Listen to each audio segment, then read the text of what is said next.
ক্ষয়ক্ষতির পরিমাণ এখনও নিরূপণ করা যায়নি। যেমন আগামী বুধবারে আমাদের বুয়েট থেকে একটি বিশেষজ্ঞ প্রতিনিধি দল আসবে। আমাদের বিল্ডিং কোড অনুযায়ী সকল বিল্ডিং বা স্থাপনাগুলো নির্মিত হয়েছে কিনা সেটা ওনারা যাচাই বাছাই করে দেখবেন।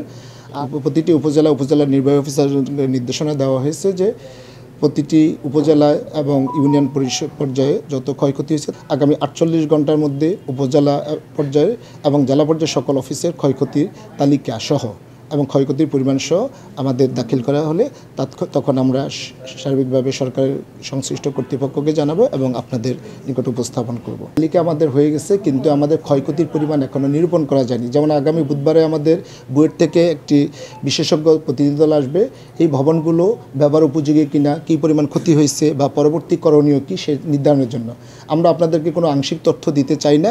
আমরা আপনাদেরকে পূর্ণাঙ্গ এবং সঠিক তথ্য দিতে চাই। তার জন্য সময় নিয়ে আমরা কাজগুলো চলমান রয়েছে এবং আগামী 3 দিনের মধ্যে এগুলো আমরা চূড়ান্ত হবে। তখন আপনাদেরকে আমরা আমাদের ওয়েবসাইটের মাধ্যমে, ফেসবুক পেজের মাধ্যমে এবং আপনাদেরকে আমরা প্রেস ব্রিফিংয়ের মাধ্যমে জানিয়ে দেবো। হবে না, আমরা এখন থেকে এই বিষয়ে সতর্ক থাকবো এবং আমরা উপজেলা নির্বাহী অফিসার সকল জেলা পর্যায়ের কর্মকর্তা, মিডিয়া এবং পৌর প্রশাসন সকলকে অনুরোধ জানাচ্ছি আপনারা জনগণকে সচেতন রাখার জন্য যার তরফ থেকে যে বিষয়গুলো আপনারা একটু সবাই সতর্ক থাকবেন। এছাড়া আমরা ভবিষ্যতে জনগণকে সচেতন করার জন্য কিছু কর্মসূচি গ্রহণ করব, প্রশিক্ষণ কর্মসূচি গ্রহণ করব।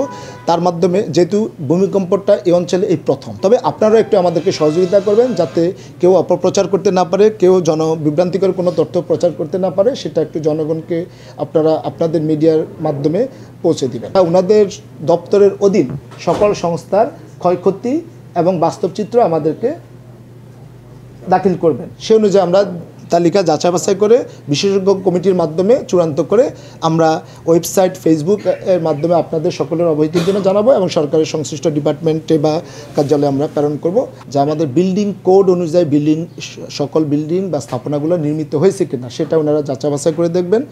আর পৌর প্রশাসক সহ উপজেলা নির্বাচনের নির্দেশনা দিয়েছি যে কোনো ঝুঁকিপূর্ণ ভবন রয়েছে কিনা, ফাটল হয়েছে বা আংশিক ভেঙে গেছে, সেগুলোতে আমরা ইভাকুয়েট খালি করার প্রয়োজন কিনা সেটা আমরা দেখব। রাস্তা যেখানে ওইখানে ক্র্যাক দেখা দিয়েছে, এই তথ্যগুলো আমাদের কিন্তু ক্ষয়ক্ষতি নিরূপণের জন্য একটা ফর্ম আছে, বি ফর্ম।